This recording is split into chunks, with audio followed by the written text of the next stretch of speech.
That actually segues really Sure. nicely into what I do want to talk about. Dang it, Bobby, that's exactly what we don't want. And that's conspiracy thinking. So we've had a lot of fun talking about conspiracy theories, but what I'm always really, really interested in is why people believe the things that they believe, or why they think the way that they think. And I do spend a lot of time. I'm not even just saying that for the sake of this episode. Like, I actually do spend a lot of time thinking about why people believe in conspiracies. Like, because again, like flat earthers, or like Ryan was saying, people who think that gravity is a hoax, or don't believe in gravity or something like that. Like, the evidence is there. It's there's overwhelming evidence that what they think is not true. Yet they still hold on to that belief. And why is that? And I think there's so many interesting reasons to that. And there's actually been a lot of science that's been done on it, to not necessarily, I don't think you can really answer the question of why do people believe. And why are we even here? Yeah, right. I don't We're think not. We're in a simulated reality. Go back to episode 1. Edge, I thought he was going to give me an answer here. I am going to give you an answer about, there's correlation. A lot of the science that's been done is on correlations between like what cognitive correlates exist in side by side with conspiracy thinking. And I think that's some really cool, interesting stuff. Like, science has been done that shows that that people who believe in conspiracy theories tend to have certain biases, like one that's called cognitive closure, or the need for certainty. So that's the idea that you just, there has to be that certain people have this this need or desire for to be sure about something, to be certain about something, and that ambiguity or open ends just don't jive well with them. And a lot of these things that I'm going to say, like, everyone has these thoughts and feelings and biases to an extent, but people who have really strong biases in these directions tend to correlate really well with conspiratorial thinking.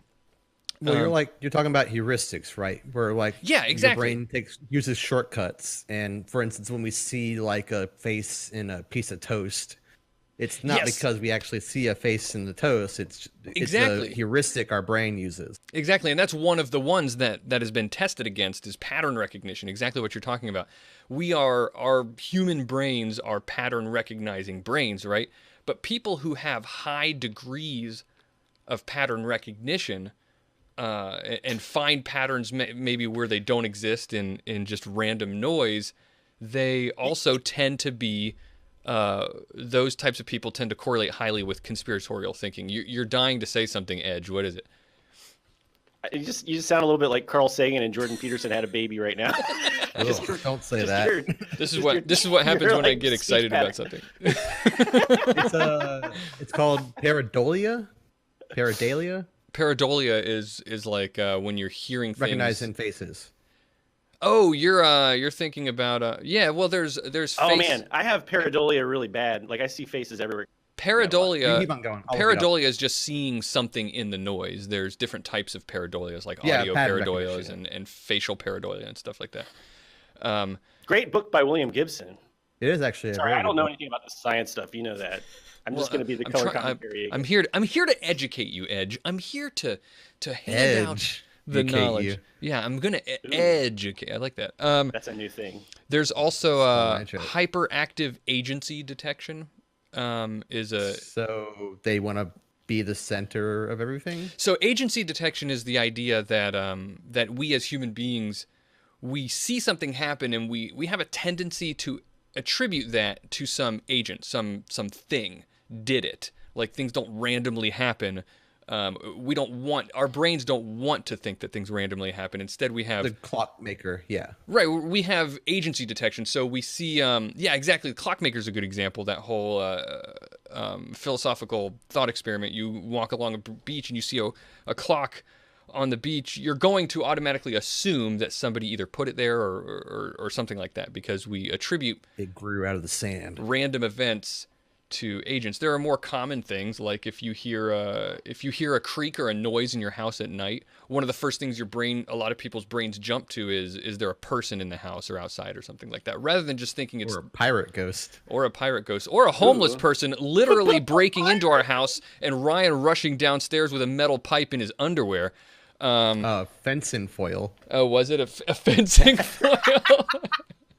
Yeah, that happened to us. So metal rod, thank you. Yeah, I don't want to get too off track here, but we lived in a house that was so run down in the middle of. How run down was it? It was just like an abandoned neighborhood. Yeah, it was like the whole neighborhood around it was completely abandoned and literally like got demolished as we were living there. Yeah, it was as far away as I am from you guys now from the train tracks. Yeah, and this is not an exaggeration. Anyway, while Ryan was there, awake, doing things, somebody broke into the house. But there wasn't anything there. I actually was just like, oh, yeah, I can hear someone walking down there. Yeah. Anyway, so there's other things. You'll like this one, Edge. Mistrust in authority correlates highly with conspiracy thinking. So there you go. Oh, yeah. Well, I mean, it's not a conspiracy theory if there actually is a global group of. You had to stop yourself from saying conspiracy, didn't you? It's a conspiracy theory. That means it's not yet unproven. Sure, right? Sure. I don't. Belief. Also, a big one is that has been tested for is belief in the reliability of intuition. Like people who have conspiracy thinking tendencies also tend to rely on their gut, on their intuition, more than facts. That's what I was about to say. Yeah. Much more than facts. In fact, those same people think that facts are political. And so this is a corollary to I would have a beer of him. Right, right, exactly. But so what's really interesting to me about all of this, and then we can just whatever about like just discuss this. What's really interesting to me about all of this is that a lot of these things that have been tested for and found correlate highly to conspiracy thinking are constructs that are in the brain, like they're actual. Some of them are actual centers in the brain, but they're neurological constructs in the brain, and so it's just parts of the brain that become hyperactive. It's like Osmosis Jones. Yes, exactly. Chris Rock is responsible for conspiracy theories. I just wanted to make sure. Was he actually? Wait, what? Osmosis Jones. That. Okay, well, yeah. Anyway. No one saw it. I just saw the trailer like everyone else. I did see a few episodes of the cartoon that was based off of it. Oh, I bet Chris Rock didn't voice that. I can't believe they did that. It was exactly the same, I assume. Yeah. Wow. So it's just interesting. Now, I don't want to imply, because I know when I say that it sounds like I'm sort of like leaning towards or implying that like people who believe in conspiracy theories are somehow like mentally deficient or have a brain disorder or something. I'm not saying that at all. I really am not.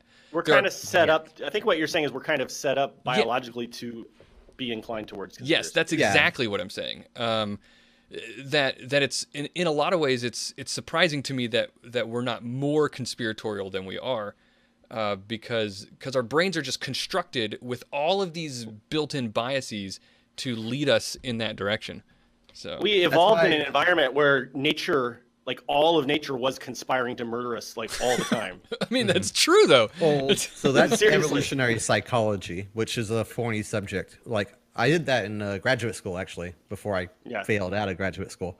But like we used to test ideas of like group interplay and like how much game theory kind of stuff. Yeah, and that was what we could actually test. But then you actually have the ideas that people talk about, like, we're afraid of the dark because if you went out in the dark, then a lion would eat you. Or we're afraid of snakes and spiders because, like... I'm sorry, I had an audio glitch. I'm sorry. Keep going. That's fine. I was just rambling more about the things that people think are, like, yes, obviously they're an innate rise of man thing, but we haven't proven such. Right. Yeah, I don't believe in evolutionary psychology like the way, because actually evolutionary psychology is used a lot by a lot of really terrible people to justify a lot of terrible ideas. Yeah, so like the stuff we were doing was like more provable stuff like game theory, which made sense. But I was just making a gag. Yeah. I mean, there is something there, a though. lampoon. Well, like in its own way, evolutionary psychology is its own little conspiracy theory. Yeah, I there are a think lot that of people. I think that there's obviously evolutionary aspects of our psychology, but I don't think it like defines us as human beings. So certainly there are, because our psychology is determined by our brain, which is a product of evolution, right? Certainly evolution has guided psychology to an extent, but I think what Ryan's talking about is that, and this is absolutely true in this, within the psychological and the sociological community, it's very much, there are lots of people who very much think of evolutionary psychology as a pseudoscience, untestable. Yeah, it is. It is actually very testable. It's just what you do. There are certain Like I said, there are certain testable I did aspects. Absolutely, yeah. Just if you look into like what anthropologists and sociologists and psychologists like we're not these aggressive animals that want to murder each other. We're actually pretty altruistic. Oh yeah, I know how people are using the wrongness. I'm just saying, like, and I don't like. I've never heard evolutionary psychology say we're aggressive monsters. Yeah, there's definitely a difference. I don't think between the psychologists say that, but the like libertarian shitheads. See, that's what you're talking about. Twisted. The bad. Sure, weird but you have to be stuff, careful, Edge, about equating a misuse of a science or a subject with its own legitimacy. It's just so like it is not like a backdoor internet thing. It's like mainstream. Like you'll see articles like that in I know. Forbes and stuff. It's pretty mainstreamed in terms of like I guess the lay non-academic community. I'm just getting edgy with you, Edge, because like I did the studies. I'm on the papers. Right, Edge the. No, I think we're agreeing with each other. I think you're just. I think you're both having issue with my conflation. I'm not saying that psychologists are saying this stuff. I'm saying that there are like bad people that are twisting the narrative. Right. Just to clarify. That's absolutely true. Which, going back to what Bobby was talking about, it's very easy to use that to prey upon people, especially if you have a let's just say libertarian bias. Then you're gonna easily fall into these cognitive traps. Yeah. Right. Most one of the things I think that's interesting about this, and is sort of to me signals that this is a more of a neurological thing. It's a brain thing, and there are definitely signs and patterns that lead to conspiratorial thinking. Is the fact that think about the people that you've seen or heard of or know that hold conspiratorial beliefs. They tend not to hold to a single conspiracy theory. It's usually clustered. They believe like if they think that the Earth is flat, then they also believe that the moon landing was faked, or they also believe that there's all these political conspiracies going. There's that the Illuminati is really common in the flat Earth thing. Conspiracy eggs in their basket. Yeah, exactly. And it's because Easter. It's not because they've latched onto this single conspiratorial idea. They were just convinced by this one, which may be true. That might have been their gateway in, but I think that the reason is because there's a tendency, whoever those people are, have a tendency to latch on to these ideas. Like, and don't you think like a lot of the narrative, especially on like YouTube and in the publicly facing conspiracy theorists, they tend to like paint themselves as heroes. They're the ones who are their eyes are open, and they need to. They're sharing the truth that no one else is brave enough to. Right. Exactly. Yeah. So. I mean, I don't know. Oh, sorry, Ryan, you go first. All right. Okay. I was going to say that. I'm going to go then. I think that I don't think of them in biases. I think of them as heuristics because it makes it more of like this is how our brains work instead of because like biases have a negative connotation. Sure, that word has a connotation, but always. That's exactly what I mean by a bias. So I'm agreeing. No. I do agree with you. No, I 100% like we're saying the same thing. I'm just saying it in a different way. Where I say heuristics, I mean it's like it's also positive stuff. Like there's positive cognitive biases that make our life easier. Oh, for sure. Pattern recognition being one of them, the biggest one, right? Like that's you get through your day because of pattern recognition, like day to day, every day. So the need for certainty, the first one that I mentioned, the cognitive closure, like that's a really important heuristic as well. we seek out and take, like our brains don't like ambiguity. And that happens on a sensory level too. I mean, you've got a blind spot in each of your eyes. Your brain doesn't like the fact that there's an ambiguous blind spot, so it fills it in, and you don't see a black hole in your field of vision. You know.